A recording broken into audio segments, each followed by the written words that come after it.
పరిశుద్ధ గ్రంథమైన బైబిల్లో నుంచి కొన్ని మాటలు నేను మీతో పంచుకోవాలని ఆశపడుతున్నాను. అందరూ ఎరిగిన ఒక వచనం, కంఠస్థగా మీరు చెప్పగలరు. నేను వచనం చెప్తే మీరు చాలా మంది బైబిల్ తీరు చూడకుండా చెప్పేస్తాను. అంత పాత వచనం, అంత సుప్రసిద్ధ వచనం. దాని పేరు హెబ్రీ 11:5. చెప్పండి చూడకుండా.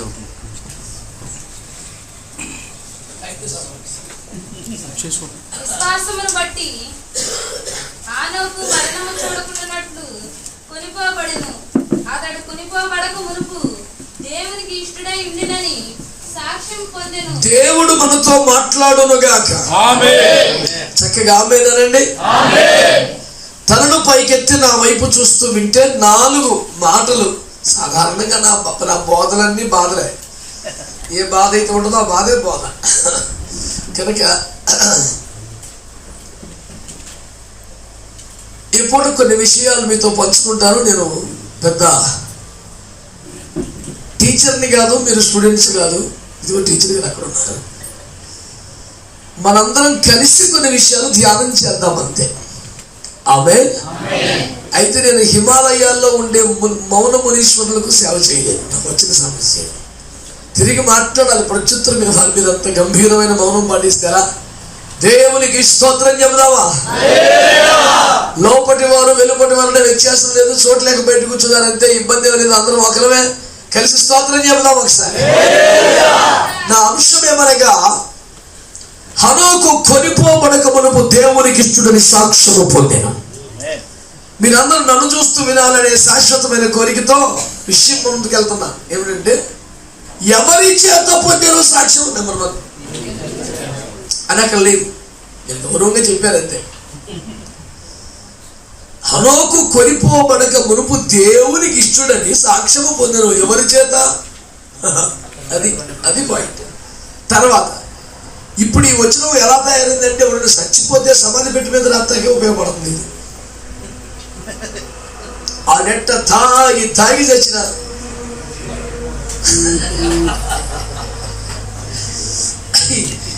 మమ్మల్ని ఏమో ఈ జ్ఞాపకార్థ కూడా పిలుస్తారు. ప్రాణం పోయినా మేము అబద్ధం చెప్పలేము. కూడికి పేరేమో ఆదరణ కూడిక. ఆ చచ్చినోడేమో ప్రభువులో లేకుండా, విశ్వాసంలో లేకుండా దారి తప్పి లంచగొండై ఆస్తుల మీద పడి ఆత్మల భారం కోల్పోయి చచ్చినోడు ఆడు. ఇప్పుడు నేను చెప్పాలి, దగ్గరికి పోయి వాళ్ళు ప్రభు సన్నిధిలో చేరారు, మహిమలో ఉన్నారు అని అబద్ధం ఎట్టాను. అందుచేత నేను ఒక చోట నన్ను పిలిస్తే ఒక మాట చెప్పాను సింపుల్గా. ఆయన ఒక మాస్టరు, కొడుకులిద్దరు కూడా దేవుని బిడ్డలే, అందరూ చర్చిలో మెంబర్షిప్ ఉంది పెద్దగుళ్ళో. అయితే అయ్యగారు జ్ఞాపకార్థ కూడిక పెట్టి నన్ను విశాఖపట్నం రప్పించారు. నిడదవోలు జ్ఞాపకార్థ కూటకి అంత దూరం ఎందుకు లేని అడిగితే, గంట వాక్యం ఇస్తాం మీకు, కొన్ని వేల మంది ప్రజలు వస్తారన్నారు. కొన్ని వేల మంది ప్రజలు గంట సేపు వాక్యం చెప్పే అవకాశం నేను ఎందుకు వదిలిపెట్టాలని, ఏ పూటం అయితే నాకెందుకున్నా బాబు, 4 ఆత్మలు దేవుడు నాకు ఇస్తానని నేను పరిగెత్తుకొచ్చా. నేను వచ్చాక మరి ఏ ఊరైనా మన బిడ్డలు మనం ఉంటారుగా, మన నెట్ట వరకు అదే ఏందిరా కథ అని అడిగా. అనే జ్ఞాపకాలు ఏమన్నాడు, తాగి సచ్చాడని చెప్పారు. నీతిమంతుని జ్ఞాపకం చేసుకోండి ఆశీర్వాదకరుడు బోర్డు పెట్టారు. సచ్చినోడేమో తాగుపోతు. నేను వచ్చిందేమో ఆదరించడానికి. ఇప్పుడు ఏం చెప్పాలా? ప్రభు నాకు ఏదైనా మంచి ఉపాయం ప్రభు అని ప్రార్థన చేస్తే ప్రభు ఇచ్చాడు. సింపుల్గా మాస్టర్ మరి నిత్యత్వంలోకి వెళ్ళిపోయారని చెప్పాను. స్తోత్రం చెప్పండి. ఆ కొడుకులిద్దరు కూడా ఎంతో సంతోషపడిపోయి అందుకే పిలిపించారు శాస్త్రి గారిని. నాన్న అమావకులు శమకులు వెళ్తున్నారు మా నాన్న గురించి అందరూ. ఐదుడు ఎంత బాగా చెప్పాడు, నిత్యత్వంలోకి వెళ్ళిపోయినా. నిజమేంటి అసలు? నరకపోండి నిత్యత్వమే. అతడు మహిమలో పరలోకంలో ఉన్నాడు ఏం చెప్పలా, నిత్యత్వంలోకి వెళ్ళిపోయాడు అన్నాడు. బొమ్మడు ఆనందపడిపోయాడు అమ్మాయికి. అందుచేత నేను చేస్తున్న మనం ఏంటంటే, ఈ వచనాన్ని చచ్చిపోయాక సమాధి మీద రాతి పలక మీద రాసుకునే వచనంగా మార్చకుండా మనందరం వ్యక్తిగత తీర్మానంలో చేయాలి. పూట అతడు కొనిపోబడక మునుపు దేవునికి ఇష్టడని సాక్ష్యము పొందెను అనే మాటకి అర్థం దేవుడు చెప్పినట్టు కాదు. దేవుడు చెప్తే ఏం చెప్తాడు? నీవు నాకు ప్రియమైన వాడవని, నీవు నాకు ఇష్టడవని. దేవునికి ఇష్టడని దేవుడు చెప్తాడు, దేవునికి ఇష్టడని మనిషి చెప్తాడు, నాకు ఇష్టడని దేవుడు చెప్తాడు. ఆ భాషలోనే ఆ వ్యాకరణం గ్రామర్ మనకి తెలిస్తే అది ఏ సంభాషణ అర్థమైపోద్ది మనకి. అతడు దేవునికి ఇష్టడని జనుల చేత సాక్ష్యము పొందాడు. ఈ పూట నేను మీ ముందుకు తీసుకొచ్చిన అంశం ఒకటే, మన గురించి జనం ఏమి సాక్ష్యం చెప్తారు. That's all my point. మన గురించి జనం ఏమి సాక్ష్యం చెప్తారు? ఏమండి, మన మట్టుకు మనమే ఆత్మస్తుతి పరనందలాగా నేను చాలా భక్తిగా ఉంటాను, చాలా వైరాగ్యం ఉంటాను, నా అభిషేకం చాలా ఎక్కువ, నేను చాలా బలంగా వాడబడతాను, నా మినిస్ట్రీ సూపరు, ఇలా మన గురించి మనం మంచిగా చెప్పుకోవడంలో వింతే ఉందండి. అందులో పెద్ద గొప్పే ఉందండి. పొద్దునే తెల్లవచ్చ నల్ల బట్టలు వేసుకొని బుడముక్కలు తులసి బుడముక్కలు బరబర పొద్దున తెల్లగట్ట ఆడు చెప్తాడు. అసలు గుంటూరులో బ్యాంకులు నాయే, బొంబాయిలో బిల్డింగ్లు నాయే, ఎన్ని మాటలు చెప్తాడు. మన గురించి మనమే చెప్పుకుంటే మన విలువ అలా పడిపోద్ది. ఓ గౌరవప్రదమైన దైవజన స్థాయి నుంచి బుడబొక్కల స్థాయికి దిగిపోయినట్టు అవుద్ది. కనుక మన గురించి లోకం అన్ని జనుల సాక్ష్యం ప్రధానంగా 4 రకాలు. జాగ్రత్తగా నా మాట్లాడండి. 1, ప్రభు వలన మనము పొందిన మేళ్లను గురించి మనం ఇచ్చే సాక్ష్యం. నెంబర్ 1, అది సండే స్కూల్ స్థాయి, అది పెద్ద విషయం కాదు, ఎవడని చెప్తాడు ఇది. 2, ప్రభు కొరకు మనం ఎలా నిలబడ్డాం, శ్రమలలో కష్టాల్లో నిలబడే, అది 2వ సాక్ష్యం, అది ఉత్తమ సాక్ష్యం. 3వది, ప్రభువులో మనం ఎలా బతుకుతున్నామని జనం చెప్పే సాక్ష్యం, చాలా కాస్ట్లీ. 4వది, మన గురించి దేవుడే చెప్పే సాక్ష్యం. ఈ 4 సాక్ష్యాల్లో అద్భుతమైన సాక్ష్యం అని వాల్ పోస్ట్లో కనపడింది. అంతా కూడా ఫస్ట్ సాక్ష్యం, ఎలిమెంటరీ సండే స్కూల్లో కనపడుతుంది, మీకు ఎక్కడ చూడదు. అద్భుతమైన సాక్ష్యం అంటే ఏంది? యేసయ్య వాడికి ఏం చేశాడో చెప్తాడు అంతే. కానీ అసలు సాక్ష్యం ఏంటి? యేసు కొరకు నువ్వేం చేసావో చెప్పగలగాలి, అది సాక్ష్యం. ఏమండి, పౌలు ఏమంటాడు? నేను దేవుని ఎదుట మనుషుల ఎదుట మంచి మనస్సాక్షి కలిగి ఉన్నాను. దానిలో ఏమంటే నేను దేవుని దృష్టికి నిర్దోషిగా కనబడ్డాను. సాక్ష్యం అంటే అదండి, ఏమేమి లాభకరమైన నష్టం చేసి, అది సాక్ష్యం అంటే. ప్రభు వారు మమ్మల్ని స్వస్థపరిచారండి, మాకు అప్పులు తీర్చారండి, ఇదేముంది పెద్ద సినిమా? సండే స్కూల్ సాక్ష్యం అది. ఇప్పుడు మనం చూస్తున్న సాక్ష్యం 3వది, జనులు మన గురించి పలికే సాక్ష్యం. ఈ పూట దీని మీద మనసు పెట్టక నాకు భారం ఎందుకు ఇచ్చాడో 2-3 మాటలు మీకు అర్థమైంది. లోపలికి పోక ముందు మీ ఇంటి పక్కన వాళ్ళు, మీ వీధిలో వాళ్ళు, మీ ఊర్లో వాళ్ళు మీ గురించి ఏమి సాక్ష్యం చెబుతారు? వాళ్ళు క్రైస్తవ వ్యతిరేకులు అయితే ఖచ్చితంగా వ్యతిరేకంగా మాట్లాడతారు. వ్యతిరేకంగా మాట్లాడితే కూడా మరి దేని గురించి? నీ భక్తి గురించి వ్యతిరేకంగా మాట్లాడతారు, నీ విశ్వాసాన్ని వ్యతిరేకిస్తారు, నీ దేవుని వ్యతిరేకిస్తారు, కానీ నీ క్యారెక్టర్ని వ్యతిరేకించలేరుగా. మరి సాక్ష్యం నీ క్యారెక్టర్ సంబంధించింది కదా మనం మాట్లాడేది.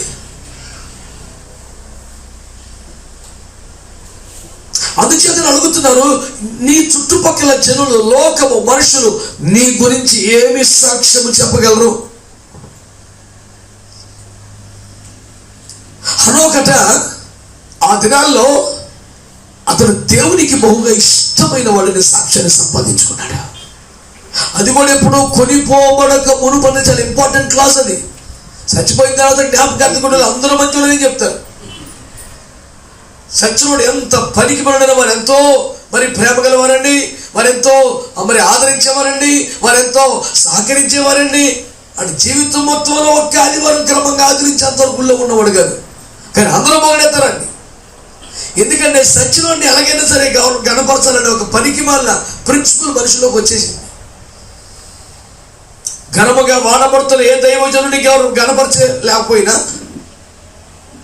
తమ రక్తాన్ని మరిగించి పెంచిన తల్లిదండ్రులు ఏ విధంగా సపోర్ట్ చేయకపోయినా, సచ్చినోడు ఎంత పనికి మనోడైనా వాడి గురించి మంచి మాటలు పలకాలనే ఒక అమాయకమైన ప్రిన్సిపల్ మనుషుల్లో ఉంది. వ్యర్థమైందని, వేస్ట్. బైబిల్లో కొందరు ఆ వచనాలకి భిన్నంగా మాట్లాడతారు. వృద్ధులు మాత్రమే జ్ఞానుడు కాదు అని హెచ్చరించుకున్నాడు యోబు. వృద్ధులకు మించిన జ్ఞానము నాకు కలదు అని సాక్ష్యం చెప్పాడు దావీదు. కేవలం వయసుకే మార్కులు వేసుకుంటూ పోతే అవదు పని. మంచి వాళ్ళందరూ ఆమె పర్లేదు. బిడ్డలారా, నేను చేస్తున్న మనం ఏమిటంటే అతడు సాక్ష్యము పొందాడని కదా వాక్యం చెబుతుంది. కనుక చుట్టుపక్కల వారు నిన్ను గురించి ఏ సాక్ష్యం చెప్తారు? అన్యులు నీ మీద ఏం సాక్ష్యం చెప్తారు? వ్యతిరేకుల గురించి ఏం సాక్ష్యం చెప్తారు? నేను ఎప్పుడు నా స్వార్థ ప్రసంగాల్లో చాలా ప్రఖ్యాతిగా ఒక స్టేట్మెంట్ తరచుగా మాట్లాడతాను. ఆ స్టేట్మెంట్ ఏమిటంటే, యేసుక్రీస్తు ప్రభువును సిలువ వేసిన సందర్భంలో ఆయన మీద ఏ నేరము నిరూపించబడలేదు అనే స్టేట్మెంట్ అందరికీ తెలిసిందే. కానీ నేను పదే పదే చెప్పేది ఏంటంటే, నేరం నిరూపించబడలేదన్న అమాయకం అసలు ఆరోపణ చేయడానికి కూడా వాళ్ళకి నేరం దొరకలేదు అన్నదే కాస్ట్లీ. పిల్లలు అడుగుతారు కదా, ఎందుకు సిలువ వేయాలి ఏంటి? వాళ్ళు ఏం చెప్పారు? దేవాలయాన్ని పడగొట్టి 3 రోజుల్లో కడతానన్నాడు సార్, మీరు సిలువ వేసాను అన్నాడు. అదొక ఆరోపణ. అసలు అదేమన్నా ఎక్కడ తేడానా? అదే పది మంది అని చెప్పి ఇంకొక ఏజ్ పెట్టుకోమన్నాడు. ఈసారి ఏం పెట్టారు? నేను రాజునే అన్నాడు, ఏసాయి అన్నాడు. అది పోయి ఇంకా నేను దేవుని కుమారుడు అన్నాడు. ఈ మూడిట్లో అసలు ఏదైనా ఆరోపణ, అసలు పాయింట్ ఉందా? ఎలిగేషన్ ఉందా? వాళ్ళు యేసును చంపాలన్నంత కసి తీవ్రత ఉండి పెట్టిన ప్రతి కేసు కొట్టేసి మళ్ళీ కొత్త కేసు పెట్టుకునే ఛాన్స్ అప్పటికప్పుడే ఆ జడ్జి అడ్డగోలుగా ఇచ్చిన ఏ కోర్టులో ఉంటుందండి? ఒక కేసు వీగిపోతే ఈ కేసు కొట్టేస్తాను కానీ ఇంకోటి పెట్టుకున్నాడు ఎవడన్నా? అది అడ్డగోలు న్యాయం అండి, అన్యాయం తీర్పది. ఇది బాగాలేదంటే మళ్ళీ ఇంకోట, ఈ కేసు బలంగా లేదంటే మళ్ళీ ఎప్పటికప్పుడు ఇంకోటి పెట్టుకునే ఛాన్సా? ఎంత దుర్మార్గం అండి! అట్లా 3 సార్లు ఛాన్స్ ఇస్తే కూడా దేశమంది ఏకమై ఇదిగో ఈ దొంగ, ఈ వ్యభిచారం, ఈ అబద్ధం, ఈ మద్యపానం, ఈ ద్రోహం, ఈ దూషణ ఒక్క ఆరోపణ చేయటానికి కూడా అవకాశం ఉన్నది అద్భుతమైన దేవుడు మన ప్రభువు యేసుక్రీస్తు. నేరం నిరూపణ మాట పక్కన పెట్ట చూపించక అసలు ఛాన్స్ లేదు. అలాంటి మహిమ గల దేవుణ్ణి సేవిస్తున్న మనం తునమో సాక్ష్యం పొందాల్సిన వాళ్ళం కాదా? కొనిపోబడక మునిపే సాక్ష్యము పొందవలసిన వారం కాదా? సజీవంగా ఉండగానే సాక్ష్యం సంపాదించవలసిన వారం కాదా? ధర్మశాస్త్రం ఉంది కదా, చనిపోయిన వారికి ఇక నువ్వు పాపం ఉండదని. అది అచ్చడిగా ఇకే పాపం లేదు. పాపాలన్నీ అదే అయిపోయింది. మంచి పాప అన్యాయం వెళ్ళిపోయింది. వద్దు, బ్రతుకుండగానే మనము సాక్ష్యాన్ని సంపాదించాలి. దేవునికి స్తోత్రం కలుగునుగా. ఇప్పుడు హనోకు పొందిన సాక్ష్యానికి ప్రధాన కారణం ఒకటి చెప్పుకుందాం మనం. అతడు 300 సంవత్సరములు దేవునితో, ఆ 300 సంవత్సరాల కుటుంబాన్ని చూడలేదా? మరి ఎట్టా అన్ని మార్కులు అడ్డగోలు గుర్తించారు ఆయనకి. వాక్యం ఏం చెప్తుంది? ఆదికాండం 5వ అధ్యాయంలో 21 నుంచి, అతడు దేవునితో నడుచు కుమారులను కుమార్తెలను కనెను. ఇప్పుడు అక్కడ పాయింట్ అది కాదు, మొత్తం వయసు 365. దేవునికి వెలుపడ్డ, దేవుని చిత్తం వెనుక, దేవుని సంకల్పం రాకుండా స్వచ్ఛత్వంలో తెలిసినట్టుగా నచ్చినట్టుగా వచ్చినట్టుగా బతికేసింది ఓన్లీ 65. దేవుని సంకల్పంలోకి, చిత్తంలోనికి, సహవాసంలోనికి నడిపింపడానికి వచ్చి ఒక్క ఆదివారం కాదు, ఒక్క రోజు కూడా ఫెయిల్ అవ్వకుండా దేవుడితో నడిచింది 300 సంవత్సరాలు. ఈ 300 సంవత్సరాల్లో దేవుడితో నడిచినప్పటికీ అతడు కుమారులను కుమార్తెలను కనెను అన్నాడు. అంటే దాని అర్థం ఏమిటి? ఆధ్యాత్మిక పరిపూర్ణతకు కుటుంబ జీవితం వ్యతిరేకం కాదు, అడ్డు కాదు. నెంబర్ 1. దేవుడితో నడిచేవాడు సన్యాసం తీసుకోకర్లేదు. నెంబర్ 2. కుటుంబ జీవితంలో కుటుంబ బంధాలు ఉన్నవాడు దేవునితో సన్నిహితంగా ఉండలేడు అనేది అపోహ, అది సోది. మరి ఏంటి సార్, ఎలాగ సార్? ఎలా సార్ అంటే, this is all about time management. సమయమును చక్కగా సద్వినియోగం చేసుకోవటం. ఇప్పుడు చెప్పండి, సింపుల్గానే సండే స్కూల్ ప్రశ్నే. ఇప్పుడు దేవునితో నడిచాడు, కుటుంబంతో కూడా ఉన్నాడు. జనరల్గా అడుగుతున్నాను, కుటుంబంతో ఎక్కువ సమయం గడిపి ఉండేవాడా, దేవునితో ఎక్కువ?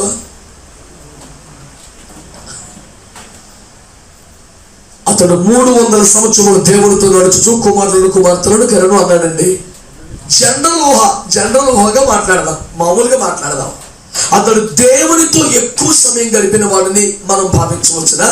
లేదంటే ఏదో దేవుడితో నామకే వాస్త గడిపాడు కానీ ఎక్కువ ఫ్యామిలీకే టైం ఇచ్చాడని మనం చెప్పొచ్చా? ఏ జడ్జిమెంట్ రైట్ అవుతుంది? ఖచ్చితంగా కదా. అక్కడ పాయింట్ ఏంటంటే అతడు 300 సంవత్సరాలు దేవునితోనే గడిపాడు, కానీ ఈ ప్రయత్నంలో కుటుంబాన్ని నిర్లక్ష్యం చేయలేదు, బాధ్యత నుంచి పారిపోలేదు.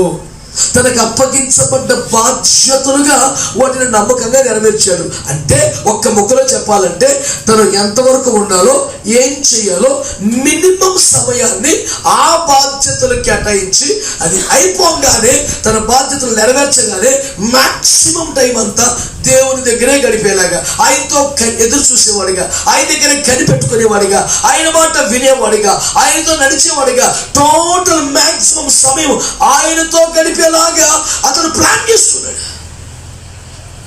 ఇప్పుడు ఎవరైనా పెద్దల పక్కన టైం అయిపోతుంది ఎలా ప్రార్థనకి ఎలా అనేవాళ్ళు లేరుగా.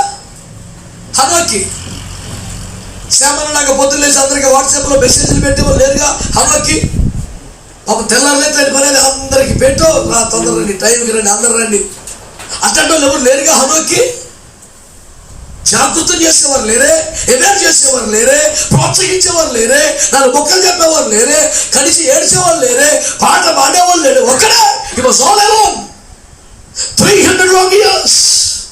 There was nobody to support him, but fortunately God alone used to came down all the way from heaven to earth only for one single person to give divine fellowship. దేవునికి స్తోత్రం కలుగునుగాక.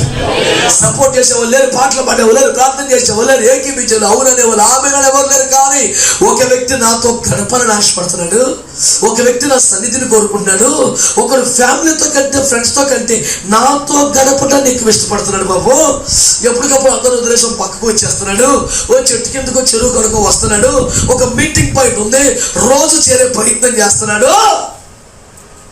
వాడి కోసం వెళ్దామని ప్రేమించు తండ్రి వక్షస్థలాన్ని వదిలి, ఆరాధించు కోటాను కోట్ల తోత్రలను వదిలి ఒక్క నరుడు కోసం మహిమ గల దేవుడు 300 సంవత్సరాలు ప్రతిరోజు భూమి దిగి వచ్చాడు. ఏం దేవుడు సార్ మన దేవుడు, ఎంత గొప్ప దేవుడు అంటే మనం ఆరాధించే దేవుడు. లేకపోతే హనోకు రోజు పరలోకి వెళ్ళి దేవుడితో కలిసి మనడు వచ్చేవాడా? లేదుగా. హనోకు దేవుడితో నడిచాడంటే పరలోకి వెళ్ళా మేఘాల మీద దేవుడే వస్తాడండి. నేను చెప్పే పాయింట్ ఏంటంటే దేవుని బిడ్డలు దాన్ని బట్టి ప్రజలకు అర్థమైంది దేవుడికి రండి చాలా ఇష్టం భగవాన్ విద్యను వధువు చేస్తున్నాడు.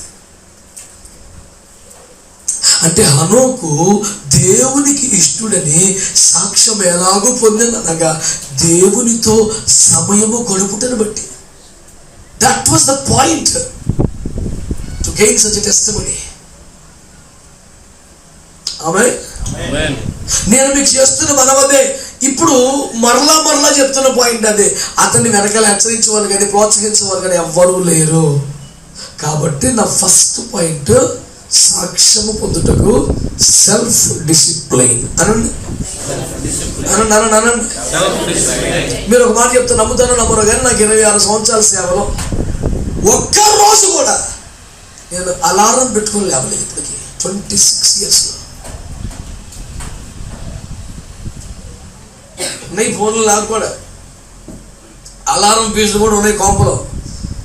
ఏనాడు పెట్టుకోలేదు అలారం. నేను ఏ సమయానికి లేవాలో ఆ సమయానికి లేస్తూనే ఉన్నాను. ఒక్కసారి కూడా ప్రార్థన మిస్ అవ్వలేదు, ట్రైన్ మిస్ చేయలేదు, మీరు వెళ్ళదనియా బండి వెళ్ళిపోయిందనియా. 26 సంవత్సరాల్లో నేను తిరిగిన 1,00,000 కిలోమీటర్లు కదా, ఒక్కటి మిస్ కాలేదే.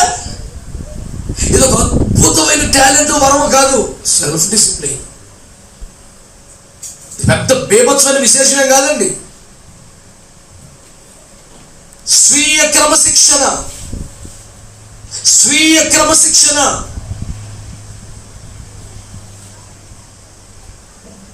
అంటారు. మీ తోటోడికి, మీలాంటోడికి, మీ తరంలో మీ చుట్టూ రోజు పొద్దుకుని ఉండేవాడికి, మీలాంటి బాధలు రోగాలు ఇబ్బందులు అంటే ఉన్నవాడికి ఒకరికి సాధ్యం అయితే నీకు ఎందుకు అవ్వదు?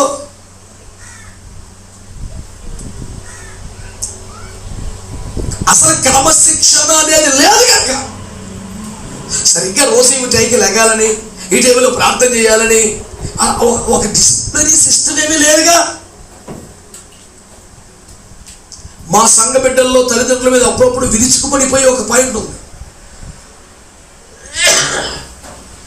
ఆ పాయింట్ ఏంటంటే ఇవాళ హాలిడేని పిల్లలు లేపలేదంటారు. ఆ తల్లిదండ్రులు ఇంచుమించి చచ్చిపోయినట్టు ఆ రోజు నా చేతిలో.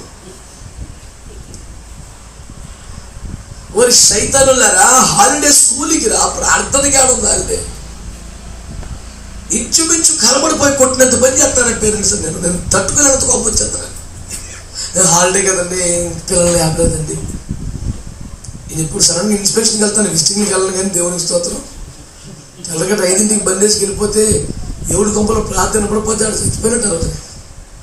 ఇప్పుడు అంటే అసలు అంత ఖాళీ ఉండలేదు. కానీ తెల్లవారుతో 4:30, 5ంటికల్లా విశ్వాసం కొంపలికి వెళ్ళిపోయాడు. ఇక మన బండి సౌండ్ ఉంటేనే రోడ్డు చీలిపోయి దారి ఇచ్చేయాలి. దేవునికి స్తోత్రం. అవి బాబు తెల్ల ప్రొఫెషన్ అయ్యారు.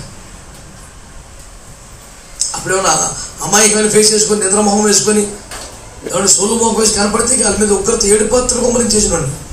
ఇక అందులో అనుభవం లేదు. భక్తి లేకపోతే 40 ఎకరాలు లేగలరు కొంతకాలం పోయి. దేవునికి స్తోత్రం. మరి ఆ తర్వాత అదే వచ్చింది. నేను మీకు చేస్తున్న మనం ఏమిటంటే, దేవుని బిడ్డలారా యథార్థంగా చెప్పండి, మీ గురించి మీరు చెప్పండి సాక్ష్యం. ఇప్పుడు అనా నేను సెల్ఫ్ డిసిప్లిన్ కలిగిన వ్యక్తిని చెప్తాను. నీ గురించి నువ్వు చెప్పు సాక్ష్యం, నేను సంతోషపడతాను. ఇవాళ ఏసు ప్రభు దాకా ఎందుకు అప్పుడే నాతో కలిసి ఒక గదిలో ఉండండి అయ్యగారులు, పాస్టర్లు. ఒక వారం రోజులు మీరు పడుకున్నప్పుడు నేను పడుకుంటే నేను లేచినప్పుడు మీరు లెగాల, నేను మోకరించాలా. ఏంటంటే సాత్విక ఆహారం తినాలా. అన్నపోతాం కొడుకి విలవిలలాడిపోతారంతే. దేవునికి స్తోత్రం. అమ్మో ఎంత ఘోరం తెలుసా మీకు, మీరు నమ్ముతారు. ఒక భీమవరంలో పాస్టర్ గారు కొన్ని సంవత్సరాల క్రితం నన్ను హోల్ నైట్ ప్రేయర్కి పిలిచాడు. నన్ను హోల్ నైట్ ప్రేయర్కి పిలిస్తే వెళ్ళా. నేను దిగిన 10 నిమిషాలకు ముందే ఆయన దిగాడంట. నేను విశాఖ నుంచి అక్కడ హైదరాబాద్ వచ్చి నర్మల దగ్గర మీరు ఏం తింటారన్నారు. నాకేమవుతుంది బాబా, దానికి రోగ పిలిచి చేతిగా పిలిచి ఆప సోపాలు పడిపోతే చెప్తున్నాడు, అరే బొమ్మలే పులుసు, కొరమీన ఒక 5 ఐటమ్లు చెప్పాడు. నా గొడవ కానీ తెలియజెప్తున్నా. అన్న నేను తినను కదా. అలా మీరు తినలే అన్న, మీరు తినాలి నాకు తెలుసు. అదే తీసుకురా వెళ్ళి కన్వీనరు, నేను స్పీకర్నే, నేను తిన్నాను అయినా రప్పిస్తున్నాడు. ఏం నాకు అర్థం కాల. నా ముఖం చూసి అతనికి అర్థమైపోయి, అన్న 3 రోజుల నుంచి హైదరాబాద్ వాళ్ళు ఏందన్నా బాబు బెండకాయలు వంకాయలు పెట్టారన్న, నా కాలు చేతులు లాక్కుపోతున్నాయి. 3 రోజులు హైదరాబాద్లో ఇతన్ని పిలిచిన వారు శాకాహారం పెట్టారట. కాళ్ళు చేతులు తోడేస్తారండి, నరాలు పీకేస్తారండి మనిషికి. అసలు రాయిట్లా సహకరించాల శరీరం. ఎంత ఘోరం చూసారా. 3-4 రకములు ఐటమ్స్ హోటల్ నుంచి రప్పించుకుంటున్నాడు. అవన్నీ తినేస్తే కానీ హోలని పేరు ఒక రాయండి మనిషి. ఇప్పుడు తెగ తినేసి వచ్చి ఇక మరుతాడు మన స్టేజ్ మీద మైక్ కట్టుకొని. నాకు అసహ్యం పుట్టేసింది అసలు. ఆ రోజు సిద్ధపరిచిన ప్రసంగం పక్కన పెట్టి వేసేసిన సిలువ. అపోస్తులకు యోధాను ఆదర్శంగా పెట్టుకొని సిద్ధపరిచిన అంశం కాదు, కొత్త అంశం వేసినప్పుడు నాకు ఇవ్వను ఆయన ప్రార్థన చేసుకొని కొట్టు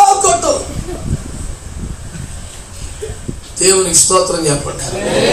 హల్లెలూయా. ఎందుకు చెప్పండి, వీళ్ళందరికీ ఏమి లేదు. వీళ్ళందరూ పాపులా, తాగుబోతులా, వ్యభిచారులా, భ్రష్టులా కాదు. డిసిప్లిన్ ఉండదండి. నేను చెప్తున్నాను దేవుని బిడ్డలారా, హనోకు సాక్ష్యము పొందింది అద్భుతాలు చేసి కాదు, స్వస్థతలు చేసి కాదు, సూపర్ ప్రసంగాలు చేసి కాదు. ఒక అద్భుతం లేదు, స్వస్థత లేదు, ప్రవచనం ఏమి రాదండి. మరి దేన్ని బట్టి కొట్టేసారి మార్కులు నేను సెల్ఫ్ డిసిప్లైన్ తో సాక్ష్యం సంపాదించాడు. కుటుంబానికి ఎంత సమయం కేటాయించాడు, దాని బాధ్యతలకి ఎంత సమయం కేటాయించాడు, వాక్యానికి ఎంత, ప్రార్థనకి ఎంత సమయం కేటాయించేశాడు. మీలో ఎవరికైనా నేను మళ్ళీ అడుగుతున్నాను, అసలు ఒక రెగ్యులర్ టైం టేబుల్ ఉందా మీకు ఎవరికైనా? ఏదో సభకి వెళ్తానో, ఏదో మీటింగ్కి వెళ్తానో, రోజు ఆలస్యం అయితేనో అని యేసుప్రభువు సద్దాం హుసేన్ కాదు తుపాకీని పెట్టి కూర్చున్నా కొత్తగా. ఆ మాట ఏది అప్పట్లో అసలు రెగ్యులర్గా మన లైఫ్కే లేదా? రెగ్యులర్ 2 గంటలు వేస్తారు, ఎంతసేపు ప్రార్థన చేస్తారు, ఇంతసేపు వాక్యం చదువుతారు. ఇది నా డైలీ లైఫ్ ఉందా? రాయి కావాలి మీద ఏసు రక్తం ఇచ్చేయి, నాకేం చూపించద్దులే. అది చదువుకుంటే నీకే జ్వరం వచ్చింది. నువ్వే రాసుకొని చదువుకొని సింపేసుకో. నేనేమంటలా ఇప్పుడు yes you need to do that. గొప్ప గొప్ప దైవజనుల జీవితంలో చల్లారిపోయిన పరిస్థితులతో ఎందుకు ముగించాల్సి వస్తుంది? ఆత్మ సంబంధంగా ఆరంభించి శరీర సంబంధంగా ఎందుకు ముగించాల్సి వస్తుంది? ఉవ్వెత్తున ఎగసిపడ్డ అగ్ని జ్వాల వంటి దైవజనులు చల్లారిపోయి ఎందుకు బూడిదగా మారిపోతున్నారు? Because they don't maintain a discipline in their life. వాడబడ్డ కాలంలో శరీరంగా వాడబడతారు, ఆ తర్వాత ఏమడదు. వారి గురించి ఏం చెప్పాడు? ఒకప్పుడండి అయ్యి బాబా, ఒకప్పుడండి అదేమిటండి ఒకప్పుడు? దేవుని వాక్యం ఏమనుంది? నీటి కాలువల యోలను నాటబడి ఆకు వారికి తన కాలం ముందు ఏదో కాలం. ప్రతి ఓడికి ఏదో ఒక టైం ఉంటుంది, సీజన్ ఉంటుంది. ఆ సీజన్లో సెలర్ అయిపోతాడు, ఆ తర్వాత మళ్ళీ గారు పట్టేగాడు. అయ్యి ఒడ్డున చెట్లు అయ్యి, ఆ చెట్లు ఒక సీజనే, ఇంక లేదు మ్యాటర్. ఒకటో కీర్తనది హెస్కేల్ 47లోకి వస్తే ఆ నదిలో కొన్ని చెట్లు ఉన్నాయట, అవి 12 కాపులు నెల కాస్తాయి. స్తోత్రం చెప్పండి, చెప్పా గట్టిగా దేవుని స్తోత్రం. నేను చెప్పే సువార్త ఏంటంటే, ఒడ్డొడ్డుంటే నీకు ఒక్క అభ్యర్థి గొప్ప. నువ్వు నదిలోకి రా, ఆ ప్రవాహంలోకి రా, అభిషేకంలోకి రా, అనాయింటింగ్లోకి రా, 12 కాపులు కాస్తావు. లేకపోతే ఏదో టైంలో ఒక వెలుగు వెలగటం. ఈ మధ్యకాలం కన్నా ఒకప్పుడండి బాబాయ్, ఇంకదే ఎప్పుడు చెప్పాను. 1972లో ప్రభుని దర్శించినప్పుడు అండి, అదే దర్శనమండి. మళ్ళీ నీ ముఖం చూస్తా కేసుకు ఇష్టం లేదనమాట. ఎలాగంటానంటే మొన్న ఏం చేశాడు, వాడు రాత్రి ఏకాలు వచ్చిన ప్రభు దర్శనం చెప్తున్నాడు. వాడు తినేసి పడుకుంటే, బాగా తిని పడుకుంటే కళ్ళు వస్తాయని కూడా చెప్పాడు బైబిల్. చెప్పలేదా? కడుపు నిండిన వాడికి కళ్ళు వస్తాయి అంట. శుభ్రంగా తినేసి పడుకుంటాడు. ఇక్కడికి తినేసి పడుకుంటే ఏదో వచ్చినా ప్రభులకు చూపించాడు. ఇక ఆ మాత్రం మతి శుద్ధం అట్లేదు ఎట్రా? దేవుడు చూపించింది ఏంటి, దైవం చూపించింది ఏంటి, నువ్వు తినేసి పడుకుంటూ వచ్చింది ఏంటి తెలుస్తలేదా? వాళ్ళ గురించి కూడా రాశాడు హెస్కేల్ గ్రంథంలో. దేవుడు తమకు ఏమి బయలుపరచకపోయినను ఇదే యెహోవా వాక్కని చెప్పుచున్న వారు ఉన్నారు. జాగ్రత్త బాబు, నువ్వు డైరీ రాసుకోకపోతే పర్లేదు, ఆయన రాత్రాన్ని నీ పేరు మీద. నువ్వు కూర్చుంటే లెగితే నుంచుంటే ఈడు తేడా, ఈడు పడిపోయాడు, ఇది మైనస్. రాశాడు పుస్తకం. జీవ గ్రంథమును వేరొక గ్రంథమును తెరవబడతాయి బాబు. నీ పుస్తకం ఉంది అక్కడ, యేసు రక్తం ఇచ్చి చెప్పరా. హల్లెలూయా. నీ కెయ్యిల గ్రంథం ఉండదు ఏమిటినానా? అంధకారమైన రహస్యమని క్రియలు బయలుపరచు ఆ భయంకర దినం ఒకటి ఉంది నానా. అయ్యా, నేను చేసే సువార్త ఇది. సెల్ఫ్ డిసిప్లిన్ ఉందా లేదా మనకి? మర్మాలన్నీ తెలుసు, సుఖమే ఉంది. మొన్నటి చూడుతో కర్మలందరూ ఉన్నారు. 10 మంది మీదకి ఆత్మాభిషేకం వచ్చేసింది, పాపక్షమాపణ అధికారం వచ్చేసింది, అన్ని రకాలు వచ్చింది. మనోడు లేడు. దేవుని వదిలేసాడా? ఇస్కరియోతు టైపా, బరబ్బ బ్యాచా? ఏమీ కాదండి. ఆ ఒక్కసారి మిస్ చేయడు. పాప అలిసిపోయాడో, చుట్టాలింటికి వెళ్ళాడు, చెప్పని నెక్స్ట్ వీక్ వెళ్దాం అనుకున్నాడు. మరి ఎందుకు ఎగ్గొట్టేశాడు? ఈలోపు వచ్చేసాడు, ఊదేశాడు, ఇచ్చేసాడు, అన్ని వెళ్ళిపోయినాయి. మళ్ళీ వారు వచ్చాడు, గిరికి చంపమ్మ నేను నమ్మని అంటున్నాడు. ఈలోపు వచ్చాడు, రా అన్నాడు, చేయి పెట్టమన్నాడు, ఏలు పెట్టమన్నాడు. మళ్ళీ ఊదాడా? మళ్ళీ సమాధానం ఇచ్చాడా? పరిశుద్ధాత్మను పొందుకోమన్నాడా? పాపక్షుని అధికారం ఇచ్చాడు. చూసి నమ్మావు, చూడక నమ్మేవాడు ఎక్కడైనా సరే అవిశ్వాసం కాక విశ్వాసంగా ఉండని చెప్పి వెళ్ళిపోయాడు. సేమ్ అట్లు సేపు దెబ్బలు తప్ప నేను ఏం దొరకలేదు బాబుకి. నేను చెప్పేసి వార్తలు కోల్పోతావు ఓ రెగ్యులర్ డిసిప్లిన్ లేకపోతే. పెద్దోడు బాధపడుతున్నాడు. పెద్దోడు లోక 15లో ఆడికి అంత ఇచ్చేసావు, ఆడికి ఆస్తి పని చేసావు, ఆడి వెళ్ళి మొత్తం నాశనం చేసాడు. మళ్ళీ అడిగితే పని చేస్తున్నావు. దీని బాధ ఏంటి? మళ్ళీ ఇప్పుడు మిగిలిన దాంట్లో కూడా ఇంకో వాట ఇచ్చేద్దాం ఏంటడికి మళ్ళీ అని టెన్షన్. ఆడికి ఇచ్చింది ఆడు అవ్వటేసాడు. ఇప్పుడు మిగిలింది నాది కదా, ఇందులో కూడా పని చేస్తున్నాడు. గొప్ప తీసి ఇప్పుడు మళ్ళీ మొదలెట్టో కోటం. ఆడికి మళ్ళీ సొక్క వేసేసావు, రింగి పెట్టేసావు, చెప్పులు వేసేసావు, మంచి కోటం పెడుతున్నావు. మళ్ళీ ఇందులో కూడా నా స్తోత్రం, నా ఆస్తి నా ఇష్టం అంటావా? ఏంది లేనిపోయింది అని మనం టెన్షన్లో ఉన్నాడు. తండ్రి అంటాడు, నాడు ఏదో తప్పు ఇచ్చాడు, చచ్చిపోయి మంచిగా ఏదో పూట ముద్ద పెడదాం, కూలి వరకు తెచ్చుకోమంటున్నాడు కదా, ముద్ద పెడదాం. కానీ నీవెల్లప్పుడూ నాతో ఉన్నావు, నావన్నీ నీవే. నిలకడగా ఉన్న ఓడుకున్నంత ఆశీర్వాదం కొంచెం అన్నిటి వరకు ఉండదండి. ఏదో చెడిపోయి పడిపోయి మారిపోయి రాలిపోయి వచ్చేస్తే మళ్ళీ ఏదో ముద్దాడతాడు. కానీ ఆకృతి ఎక్కడుతుంది నీకు?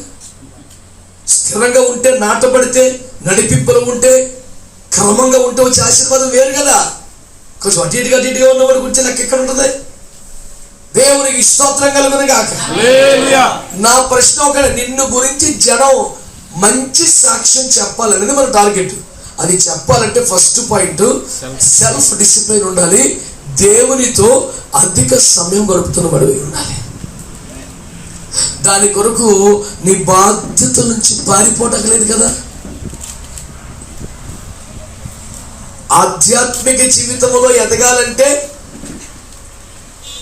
సంసార జీవితాలు త్యాగం చేయాలంటే అది గౌతమ బుద్ధుడి బ్యాచ్. కుటుంబము దేవుడిచ్చిన బాధ్యతగా భావించి, దేవుని రాజ్యములో భాగమని గుర్తించి, తన కుటుంబ జీవితము కూడా దేవుని సేవకు పనికొచ్చేలా మలుచుకుంటూ, దాన్ని సిద్ధపరుస్తూ, దానికైన బాధ్యతలు నెరవేరుస్తూ అత్యధిక సమయము దేవునితో గడుపుతున్నవాడు హనోకు బ్యాచ్. నువ్వు బుద్ధుడి బ్యాచా, హనోకు బ్యాచా, యేసు రక్త బ్యాచ్? తెలుసుకో. కొంతమంది ఏం చేస్తారంటే గౌతమ బుద్ధుల్లాగా సాక్ష్యం చెప్పి పారిపోతున్నారు. కొంతమంది అసలు చెప్పకుండా ఇటు తిరుగుతున్నారు. వీడు సైలెంట్ బుద్ధుడు. వీడు అంటే కుటుంబ బాధ్యతలు చూడడు, కుటుంబాన్ని పట్టించుకోడు, ఏమి చేయడు, తిరుగుతా ఉంటాడు. శిలువ మీద వేలాడుతూ కూడా యేసు బాధ్యతలు మర్చిపోలా. యోహాను తన బాధ్యతలను నెరవేర్చిన వాడు కదా యేసయ్య. యోహాను 17:4 వచ్చిన వాడు అదిగా, తండ్రి చేయుటకు నువ్వు నా చేతికి అప్పగించిన పని చేసి ముగించి నిన్ను మహింపరుస్తున్నాను. మరి శాస్త్రాన్ని కాడికి ఏదో చేసామండి, మరి ఇంతవరకు సాగింది అనిపించి చేసి ముగించి నిన్ను మహింపరుస్తున్నాను. అప్పగించిన పని ముగిస్తే కదా దేవునికి మహిమ. మరలా చెప్తున్నాను, స్వీయ క్రమశిక్షణ. గట్టిగా అందరూ ఆమేన్. ఇంకో 2-3 మాటలు చెప్పి ప్రార్థన చేసుకుందాం. చూడండి పిల్లరా, పరిశుద్ధ గ్రంథంలో నుంచి 1-2 మాటలు చెబుదాం. సమూయేలు మొదటి గ్రంథం 9వ అధ్యాయం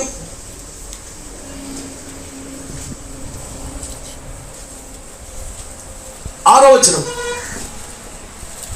ఇదిగో ఈ పట్టణంలో దైవజనుడు ఒకడున్నాడు, అతడు బహుగనుడు, అతడు ఏ మాట చెప్పునో ఆ మాట నెరవేరు. ఈ మాట చెప్పింది ఎవరు?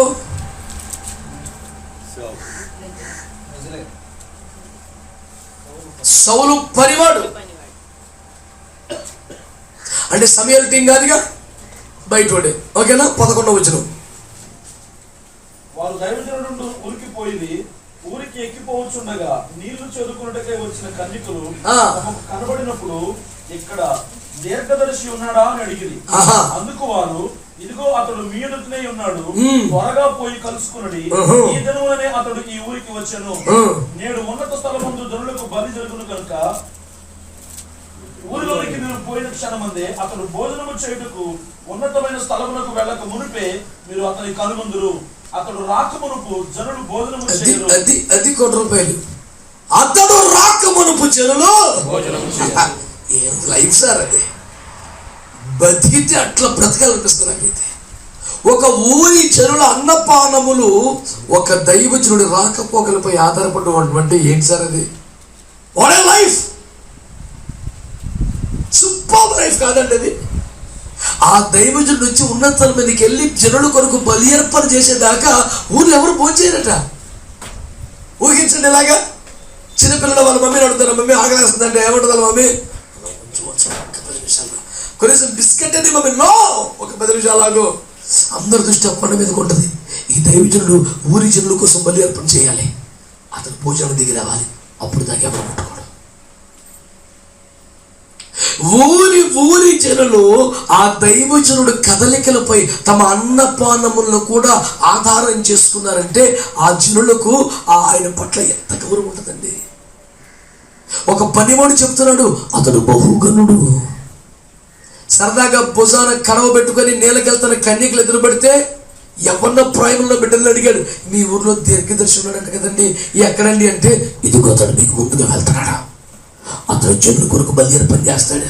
ఆ దైవజనుడి గురించి పనివాడు మాట్లాడినా, వయసులో ఉన్న పిల్లలు మాట్లాడినా ఎంత గౌరవంగా మాట్లాడుతున్నారు. ఇదంతా దేనివల్ల అంటారు? మళ్ళీ అదే పాయింట్, సెల్ఫ్ డిసిప్లిన్. అసలు సమయాలు తీసుకొచ్చి గుళ్ళో వదిలేసినప్పుడు తెల్లవారుజాము చై స్తోత్రం చెప్పు అన్నవారు లేరు. పెద్ద అయినమో కథలు లేడు, కొడుకులేమో పోరపోకోళ్ళు, తెల్ల వదిలేసి వెళ్ళిపోయింది, దేవమే మారిపోయేలాగా ఉంది. చిన్నపిల్లాడు పాలు మరిచిన వాడు పోనీ 3 సంవత్సరాల పోనీ 5 సంవత్సరాల పోనీ 5 కూడా ఎక్కువేగా.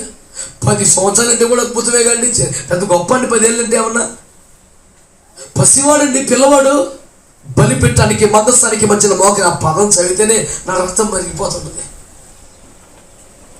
మందసమునకు బలిపెట్టడానికి మధ్య సమయలు పండుకుని ఉండగా దీపం ఆరిపోక మునుపు సమయలు ఆలయం ప్రతి పదం ₹1. సమయలు ఎంట్రీ ఇచ్చిన పరిస్థితి ఎలాంటి తెలుసా? దీపం ఆరిపోయే మూమెంట్ అంట. అది చూసాక తల్లి గోల పెట్టింది, నాకు కొడుకుని అయ్యా. ఆలయంలో పరిచయం చేసి బిడ్డగా తయారు చేస్తానని పెద్ద ఆయన పాపం లెగలేకపోతున్నారు, కొడుకునేమో పాపిపోయారు. నాకన్నా కొడుకు ఇస్తే వాడి యాజకత్వం నేర్పిస్తాను, దేవునికి స్తోత్రం కలుగునుగా. తీసుకొచ్చి గుళ్ళో వదిలేసే నాటికి, అంటే డ్యూటీ ఎక్కే నాటికి, ఛార్జీ తీసుకునే నాటికి దీపం ఆరిపోయి మేము వచ్చింది. సమయం అడుగు పెట్టాడు, దీపం ఆరిపోకపోగా మందసం అత్యధికముగా ఉన్న కాలం సులువుపడింది. ఎంత మహిమగల సేవ! చిన్నపిల్లడు చిట్టి చేతులతో కట్టలు తీసుకొచ్చి బలిపీఠం వేయటం, బలిపీఠం ఆరిపోయేలా కనపడుతున్నారు. ఏం చేయాలా? గమనాలు పొల దగ్గర వేస్తాడు చిన్నపిల్లడు. దేం ఆరిపోయేలా ఉంది, నువ్వు తీసుకుని అందులో పోసేయటం చిట్టి చేతులతో. అక్కడ రాసిన మాట, సమూయేలు యెహోవాకు పరిచర్య చేయించునను ఆయనను అతడు ఇంకా యెహోవాను ఎరుగకుండా పాపం తెలియదు. కానీ పొద్దున్న వేసేయటం, ఈ కట్లు పెట్టడం, నూనె వేయటం, ఈ పొడి తీసుకొని అక్కడ వేయటం. పెద్ద మనిషి దూరంగా కూర్చొని చూసి ఒకవైపు సంతోషం, ఒకవైపు దుఃఖం వచ్చి ఉంటుంది. నా కొడుకు తిట్టలేదే, నా కొడుకు ఇటు తీయట్లేదే. ఊర్లో వయసులో ఉన్న ఆడపిల్లలు తమ పొలంలోకి వెళ్తున్న వారు చెప్తున్నారు, అమ్మో మా ఊరు ఆయన ప్రార్థన మీద ఆధారపడి ఉంటుందంటే, ఆయన బల్లి పని చేసి వచ్చుకొని ఎవరు పూజలు చేయరండి, మీరు ఆయన కలుసుకుంటే ఇదే తగిన సమయం, మీరు వెళ్ళండి. వ్యక్తిగత క్రమశిక్షణ కలిగి ఓ నియంత్రిత ప్రార్థనా జీవిత క్రమాలు కలిగిన వారే సాక్ష్యము పొందారు. అసలు పాయింట్ ఏంటి? సాక్ష్యము పొందిన వారే కొనిపోబడుతున్నారు. తెలుసు రాజుగా వస్తున్నాడు, రాజుగా నీ సంగతి ఏంటి?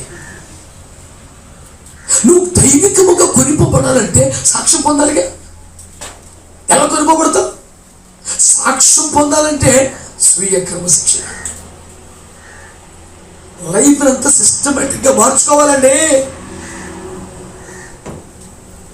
మా అమ్మమ్మ గారు 98 ఏళ్ళకి చనిపోయారు.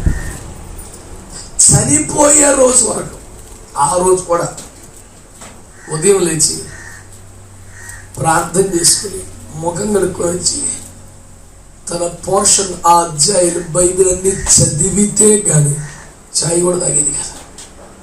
మేము అప్పుడు సరదాగా ఏడిపించాలని న్యూస్ పేపర్ తెచ్చి, అమ్మమ్మ ప్రధానమంత్రి చచ్చిపోయాడంట, అమ్మో అమ్మమ్మ అని. నేను ఇంకా బైబిల్ చదువుకోలేదు కొడుక, ఎట్టయినా వార్త చూపించాలని.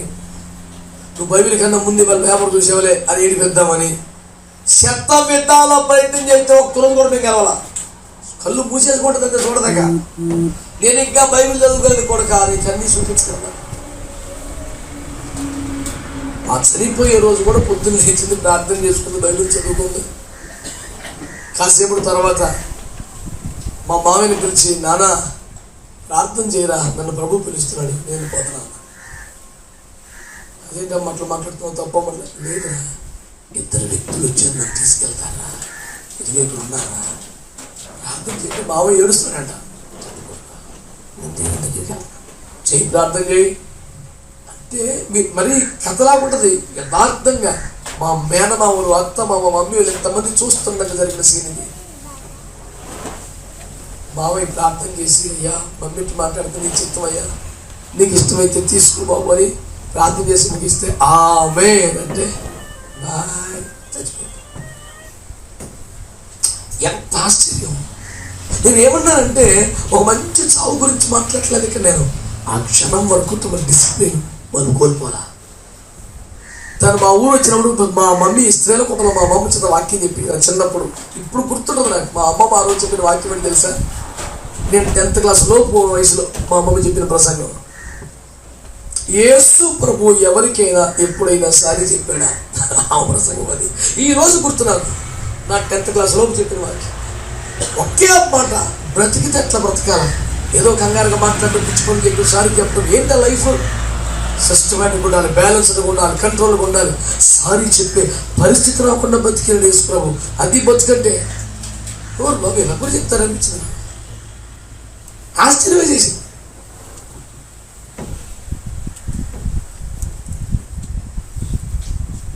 ఏదో సండే స్కూల్ పిల్లలు చెప్పినట్టు డిసిప్లిన్ గురించి బాగా చెప్తావేంటా అని అయ్యగారుల మీద కోప్పడకండి. అయ్యగారులకి అభిషేకం ఉంది, వరాలు ఉన్నాయి, డిసిప్లిన్ లేదు. నా బాధ అదే. సంసోనుకున్నంత అభిషేకం ఎవరికి లేదు నాయన.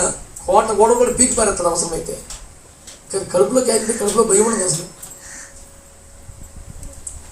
మనం వెళ్ళకూడదు, మనం ఇక్కడ వెళ్ళాలి, ఇది ముట్టుకోకూడదు, ఈ మాట అనకూడదు, ఏమి లేదేగా. ఎట్టు పడితే పోతానే ఉంటాడు, ఏది పడితే ముట్టుకుంటూనే ఉంటాడు. నేను నాశీర్లో ఉన్నాను, మృతకెళ్ళే కూడా తాకూడదు, జ్ఞానమేది. నేను నాశీర్లో ఉన్నాను, పోయే స్థితికి ఎక్కకూడదు, బుద్ధి ఏది అసలు, భయమే ఉంది. యెహో ఆత్మ తన మీదకి బలంగా రావటం, ఒక వేదగారిని చేసేయటం, లేటు కూడా పోవటం. ఒక డిసిప్లిన్ లైఫ్ లేదు, ఒక అవమానకరమైన ముగింపు. ఎందుక లైఫ్?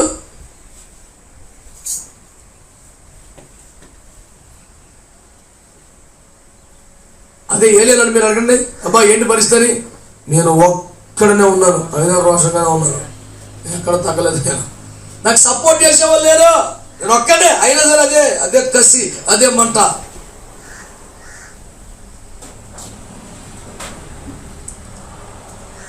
సమయానికి ఎలా సాధ్యమైంది? పోని రాజు 2వ గ్రంథం 4:8-10 మీకు తెలుసు కదా, చదవక్కర్లేదు. గనురాలైన షూనేమీయులు. ఎలీషా గురించి ఏమంది? మన ఇంటికి వచ్చుచూ పోచున్న దైవజనుడు అనండి. దైవజనుడు అంటేనే భక్తి గలవాడు కదా. మన ఇంటికి వచ్చుచూ పోచున్న దైవజనుడు, భక్తి గల దైవజనుడు ఎరుగుతున్నంత మాటలు అర్థం ఏమిటి? నెంబర్ 1 దేవునికి స్తోత్రం. దైవజనులందరూ భక్తి కలిగిన వారు కాదనే కదా, అంతే కదా అర్థం. మన ఇంటికి వచ్చుచూ పోచున్న దైవజనుడు, భక్తి గల దైవజనుడు అంటే అందరు కాదనేగా. దైవజనులే భక్తి కలిగిన వారుగా లేరని కదా. వరం ఉండి వాడబడుతున్నారు, టాలెంట్ ఉంది వాడబడుతున్నారు, ప్లాట్ఫామ్ ఉంది కాబట్టి వాడబడుతున్నారు, చమత్కారంగా మాట్లాడే వాక్చాతులు ఉంది కానీ భక్తి ఉండి కాదు. భక్తి లేని దైవజనులు కలరు. భక్తి అంటే ఏంటి? టప 100 మాటలు చెప్పచ్చు, 2 మాటలు చెప్తాను విను. భక్తి అంటే నోటికి కళ్ళెం పెట్టుకోవడం. 1:26 యాకోబు. అంతేనా? ఎవడైనా నోటికి కళ్ళెం పెట్టుకోకుండా భక్తి కలమంటాడు. భక్తి 27వ వచనం. తల్లిదండ్రులు లేని వారిని, విధవరాలని సన్మానించడం నిజమైన భక్తి. అంటే నోటికేమో కళ్ళెం ఉండాలి, చేతికేమో కళ్ళెం ఉండకూడదు. అది సింపుల్, మీకు గుర్తుపెట్టుకోండి. నోటికి కళ్ళెం ఉండాలి, చేతికి కళ్ళెం, ఆడి భక్తున్నాడు. 2 మొదటి తిమోతి 2:1-2 వచనాలు. మనుషులందరూ మనం సంపూర్ణ భక్తి, నెమ్మది, మాన్యత కలిగి సుఖముగాను బతుకునే మనుషులందరి కొరకు, రాజుల కొరకు, అధికారుల కొరకు ప్రార్థన చేయాలి. అందరి కొరకు ప్రార్థన చేసే భారం ఉంటేనే అని భక్తి ఉన్నట్టు. 3 మొదటి తిమోతి 6:6 మనం ఈ లోకములకు ఏమి తేలేదు, ఏమి తీసుకెళ్ళిపోలేము కాక అన్నము వస్త్రము కలిగి తృప్తి పడిపోవాలి. దాని పేరే సంతుష్టి సహితమైన భక్తి. నడలేదా బైబిల్లో? నేను ఎవరు మాట్లాడలేదు. హలో, పేరు ఒప్పది. ఇప్పుడు తగులుతుంది కదా ఎక్కడో దిక్కున, అదో గుర్తు చేసుకుంటా ఉంటుంది. దేవునికి స్తోత్రం. మనకి తృప్తి ఉండదు కదా, ఏదో చిన్న తగిలిందే కానీ పేరు ఒప్పదు. మంచి వాళ్ళందరూ స్తోత్రం చెప్పండి.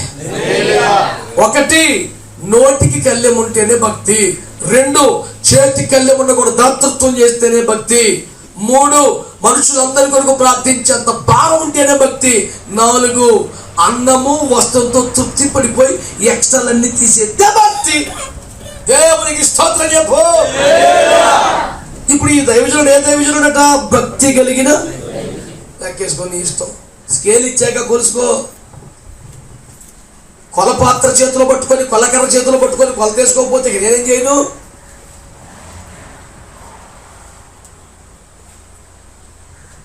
ఎలీషా గురించి ఒక మాట చెప్తా. మన ఇంటికి వచ్చుచూ పోవచ్చున్న దైవజనుడు, భక్తి గల దైవజనుడు అన్నారు కదా. ఆయన సాక్ష్యం ఏంటి? ఒకరోజు రామ ఇంటికి వస్తే ఆమెను చూసి పని పడతాడు అంటాడు శిష్యుడితో. ఏంట్రా? అప్పుడు మనోడు చెప్తున్నాడు, అయ్యా పాపం సంతానం లేదు, భర్త కూడా ముసలుడు అయిపోయాడు. అవునా? నా పాయింట్ ఏంటి? వచ్చుచూ పోవచ్చు ఆ ఇంటికి చాలాసార్లు వచ్చేళ్ళాడు, కానీ కనీసం ఒక సంతానం లేదన్న సంగతి కూడా ఎలీషాకి. దీన్ని బట్టి ఏమర్థం అవుతుంది? పిచ్చాపాటి కబుర్లు అనే రకం కాదని. ఏమా ఏంట్రా సంగతులు, ఏం కబుర్లు, ఇంకేంటి విశేషాలు? ఈ బ్యాచ్ కాదు ఎలీషా. భక్తి గల దైవజనుడు ఎలా ఉండాలో మనకు అర్థం అవడానికి చెప్తున్నాను. మనకి ఛాన్స్ దొరికితే వేసి రక్తం చేయి. పైగా కొంపలో భర్త ఉన్నాడు, ఆవిడకేమో పిల్లలు లేరు. సెలరీకి పోవడమే భక్తులు ఈ రోజు. పాపిష్టి బుద్ధులు కాకపోతే కనీసం ఆమెకి సంతానం లేదన్న సంగతి తెలిసి అంత సమయం కూడా దైవజనుడు గడపలేదు.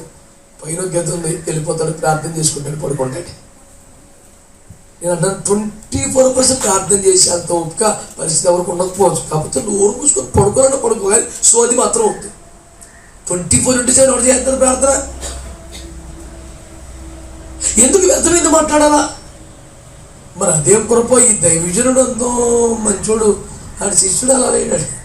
వీడు ఎప్పుడు లాగేశాడు? ఇన్ఫర్మేషన్ మొత్తం లాగేశాడు. శిష్యుల గురించి చదువు బాధ మనకి. మనమేం వైరాగ్యంతో వీడు బయటికి వెళ్ళాము 2 కేజీలు తినేస్తాడు వీడు. అయ్యారు పర్లేదు కానీ వీడిలా తయారేంటి అనుకుంటారు కేకేసినోడు.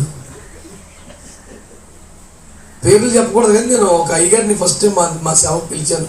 మా మందిరం ఆయనతో ఓపెన్ చేయించాను చాలా సంవత్సరాల క్రితం. సుమారు 7 సంవత్సరాలు అవుతుంది. ఆ దైవజనుడు రూమ్లో భోజనం చేస్తారా, ఆయనతో ఒక 4 యోధులు వచ్చారు, బయట బల్లేసారు. బకెట్లో ఏ ఐటమ్ తీసుకొచ్చినా మళ్ళీ బకెట్ వెనక్కి వెళ్తున్నారు.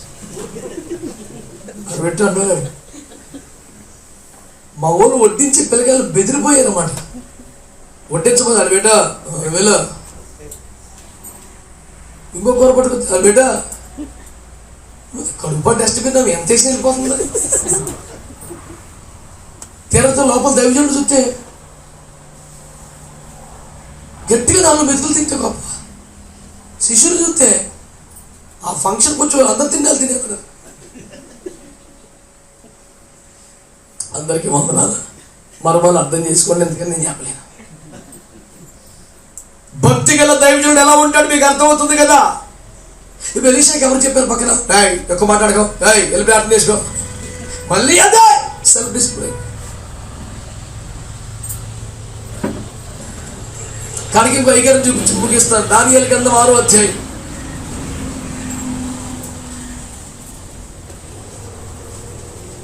దానియేలు 6:19-20 చదవండి. ఎవరండి?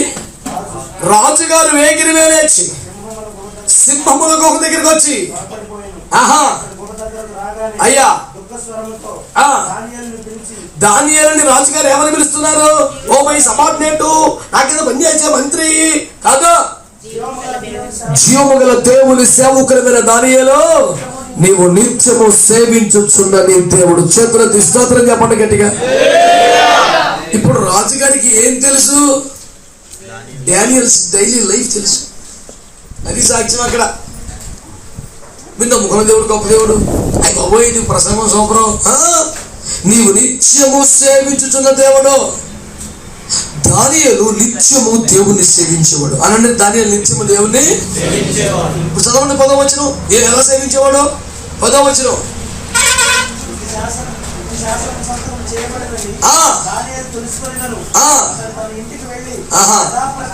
యథా ప్రకారం అంటే ఎప్పుడు మామూలుగా అనుదినము 3 సార్లు మోకరించి యెరూషలేము తట్టుకు తెరవబడి ఉండగా తన దేవునికి ప్రార్థన చేసి ఆయనను స్తుతించుచు స్తోత్రం చెప్పండి గట్టిగా. చెప్పారా గట్టిగా? దానియేలు డైలీ లైఫ్ ఎలాగా? యథాప్రకారం అంటే రోజు లాగానే. అంటే రోజు ఏం చేసేవాడు? ముమ్మారు మోకరించి ప్రార్థన చేస్తాడు. రోజుకు ఎన్నిసార్లు? 3 సార్లు అతను ఏం చేస్తాడు? ఎప్పుడెప్పుడు యథాప్రకారం నిత్యం. ఇది ఎరిగిన వారు కనుకనే రాజుగారు అంటారు, నిత్యము నీవు సేవిస్తున్న దేవుడు. దేవుడు నమ్ముకున్న వాళ్ళండి వాళ్ళు చర్చికి వెళ్తారండి కాదా, అతను ప్రసంగం చేస్తాడండి కాదు, అతను నిత్యము దేవుడు సందులో ప్రార్థన చేస్తాడా. ఈ సాక్ష్యం మనకుండా. ఇప్పుడు మనం చూసుకున్న దైవజనుల పేర్లు చూసుకుంటే హనోకు ఎక్కువ సమయం దేవునితో గడుపుట చేత సాక్ష్యం పొందాడు. నెక్స్ట్ సమూయేలు మందిరములో పరిచయ విషయంలో ప్రజల విషయంలో భారం కలిగిన వాడుగా ప్రార్థనను సమర్పించాడు కనుక అతడు సాక్ష్యం పొందాడు. 3 ఎలీషా తన ప్రవర్తన విషయంలో నోటికి కళ్ళెము కలిగిన వాడై నియంత్రిత జీవితంలో ఉన్నాడు కనుక సాక్ష్యం పొందాడు. దానియేలు ప్రపంచం తల్లకిందలైపోయిన వ్యతిరేక మరణ చట్టములు వచ్చిన యథాప్రకారం రోజు 3 సార్లు ప్రార్థన చేస్తూనే ఉన్నాడు కనుక. ఈ సంఘం ఎంత, మినిస్ట్రీ ఎంత, మర్మాలు ఎన్ని వచ్చి ఎన్ని వరాలు ఉన్నాయి, ఎన్ని కేసి పక్కన పెడదాం. నీకు డిసిప్లిన్ ఉందా లేదా? ఆ క్రమశిక్షణ లేని వాళ్ళు కదా అక్రమం చేసే వాళ్ళు వెళ్ళిపోంటారా బాబు మీరు అన్నాడు యేసు ప్రభు. వాళ్ళందరూ అద్భుతాలు చేసే వాళ్ళే, ప్రవచనాలు చెప్పిన వాళ్ళు, దయ్యాలు ఎలగొట్టిన కదండి. వాడబడ్డ వాడికే క్రమం లేదంట. క్రమం లేని వాళ్ళు కూడా వాడబడతారా? ఎందుకు వాడబడరు? వరం ఉందిగా.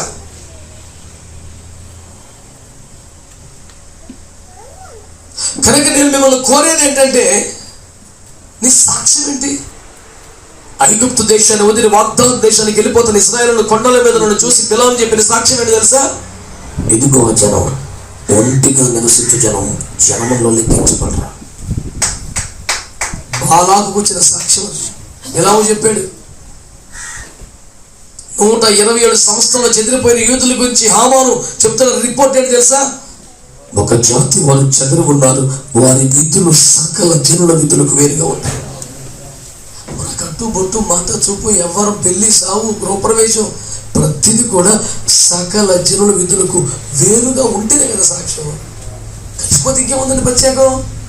సంఘం అంటేనే బయటికి పిలువబడ్డవారు కదా. కలిసిపోతే ఇంకేముందండి?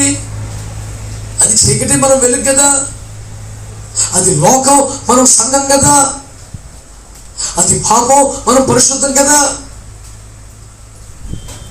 అది బెలియాలు బ్యాచ్, అది క్రీస్తు బ్యాచ్ కదా. వేరు చూపించొద్దు. కాబట్టి నా మనవిది, వేరుబాటు జీవితం లేకపోతే, భక్తి జీవితం లేకపోతే, క్రమశిక్షణ కలిగిన దైనందిన నియంత్రణ జీవితం లేకపోతే మనము సాక్ష్యం పొందలేం. ఒకడు కొనిపోబడక మునుపు దేవుని చేత సాక్ష్యము పొందవలసిన వాడైనా, మనుషుల చేత సాక్ష్యం పొందవలసిన వాడైనా. నేను గురించి లోకమే సాక్ష్యం చెప్పుద్దా? దావీదట 3 సార్లు ప్రార్థన చేసేవాడట, 7 సార్లు స్తుతి ఆరాధన చేసేవాడట. ఇవి కాక దేవుని వాక్యాన్ని ధ్యానిస్తూనే ఉండేవాడట. ఏం ఖాళీగా ఉండే మనిషి అంటారా దావీదు? బాధ్యతలు కలిగిన రాజు కదా. మరి ఎలా సాధ్యం? జాగ్రత్తగా టైం టేబుల్ తయారు చేసుకునేవాడు. మీరు నిజంగా ఈ వాక్యాన్ని సీరియస్గా తీసుకునే వ్యక్తులు అయితే మీరు ఇంటికి వెళ్ళాక ఒక టైం టేబుల్ తయారు చేసుకోండి. నేను ఈ టైంలో ప్రార్థన చేస్తాను, ఈ టైంలో బైబిల్ చదువుకుంటా, ఈ టైంలో విజిటింగ్కి వెళ్తా, ఈ టైంలో ప్రార్థనలో ఉంటా, ఈ టైంలో నీ కొరకు నువ్వు తయారు చేసుకో ఒకటి. మరి దావీదుకి ఎలా సాధ్యమైంది? 3 సార్లు ప్రత్యేక ప్రార్థనలు, 7 సార్లు స్తుతి ఆరాధన చేసుకుంటాం, మళ్ళీ బైబిల్ చదువుకోవటం, మళ్ళీ రాజ్య పరిపాలన, 40 సంవత్సరాలు రాసుకోవడం, 40 సంవత్సరాలు యుద్ధాలు చేస్తూనే ఉన్నాడే. మరి ఏం మానేడండి ఆయన? ప్రతి బాధ్యత నెరవేరుస్తూనే ప్రతి ప్రత్యేక సమయాలు దేవుని కోసం కేటాయించాడంటే ఎంత అద్భుతమైన డిసిప్లిన్ లైఫ్ అనేది. అంచేత ఈ పూట మన పొరుగు వారి చేత, మన చుట్టుపక్కల వారి చేత సాక్ష్యము పొందగలిగిన, క్రమశిక్షణ గల, భక్తి కలిగిన, ఏమండి వైరాగ్యము లేదా వేరుబాటు జీవితం కలిగిన ఓ ప్రార్థనా జీవితాన్ని మెయింటైన్ చేద్దాం. కృప దేవుడు మన అందరికి అనుగ్రహించును గాక. ప్రార్థన చేసుకుందాం. మోకరించిన ఒక మాట, ప్రభు ఇచ్చిన మాటను బట్టి చిన్న ప్రార్థన చేసుకుందాం.